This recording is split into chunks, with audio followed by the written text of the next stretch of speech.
Nitwa Mvuyekuranise batazira Kidorodoro, nkaba rumusangwa butaka wo muri komine Rwibaga. Jewe nitwa Kigeme Sandirine, nkaba mvuka ku mutumba wa Kanyunyu, zone Jenda, komine Rwibaga yagutse. Akazina kanje nitwa Sabimana Nadine, nkaba mvuka muri komine Rwibaga, mukaba musanze ngaha hanari ku mirimo. Rero twebwe kubera imiryango y'iwacu yari isanzwe ari imiryango iguma yikumiriye, nyakubahwa musitanteri ntiyari bwabe na musitanteri, yaraje nyene nk'umuntu araza aratugendera aratubwira ati mwabaterambere aho mwabereye ngaho onye muze mu bandi hariho ishirahamwe ryaje rishasha kandi muzotera imbere. Ariko ubu ndashima Imana kubona ivyo yatubwiye vyagenze neza. Abasangwa butaka ndi muri bamwe batahuye kurima, kuko hariho abatarabitahura mugano batera kamo bagakura amaboko mu mpuzu bakaza tugakora, kuko nubundi naho wirirwa wicaye ivya bindi vyandurukira mu busuma. Ego ndabatera kamo yuko nabo boza tugakora. No batera kamo ko kuja mu bandi, ko kwijukira kuja mu bandi, bakareka kuguma bikumiye. Kuko iyo ugumye wikumiriye nukuri hariho ikintu kininuta.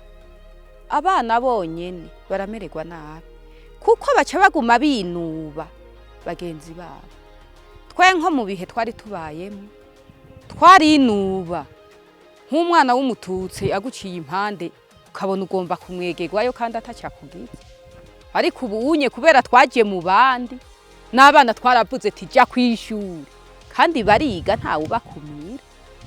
Genda bimaze mu myaka 5 kandi n'ukuri je narahabonye akarusho kanini cyane. Je nava mu muryango Kenya w'abasangwa butaka, mugabo je maze kuza gukorera ngaha n'ukuri narahabonye akarusho kenshi cyane. Kamo no babwira jewe mu bisanzwe nko mu miryango y'iwacu canke n'abandi n'ukuri bo kwijukira bimwe bikomeye by'imva mutima nka jewe ndiko ndabibabwira, bakaja hamwe n'abandi kugira ngo bashigikirane. Ubwi wanje nahora mba mu nzu y'ivyatsi, muga narakuyemo inzu y'amatafari, kandi mu rugi wanje ndafise ibitungwa bito bito, n'abana banje bariga neza kuko simpuza ngo mbura ico bafungura, baragenda ku ishuri bameze neza, ndabambika. N'ukuri sinarinzi kugura igitungwa, naratanguriye ku nkoko, mu nyuma ndagura agahene n'ingurube ndayigura. Nukuri umuryango wanje mfise abana 5, abana banje ndabigisha nta numwe atari ku ishuri. Umwana mukuru mbere ari mu mwaka wa 5 ntigera ata hasi. Nukuri ndabona yuko abana banje banezerewe, babayeho neza, barafungura, n'abana badoshe. Ego nukuri bimeze neza cyane mu muryango wanje, ndambara gahuzu kameze neza, ngasohoka mu bandi ba mama bakabona nyine ko naje bimeze neza.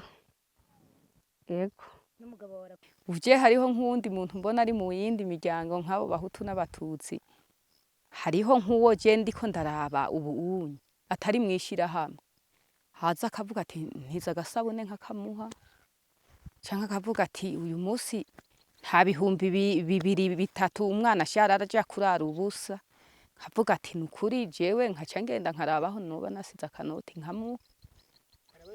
Ngo ntavyo gusegerereza.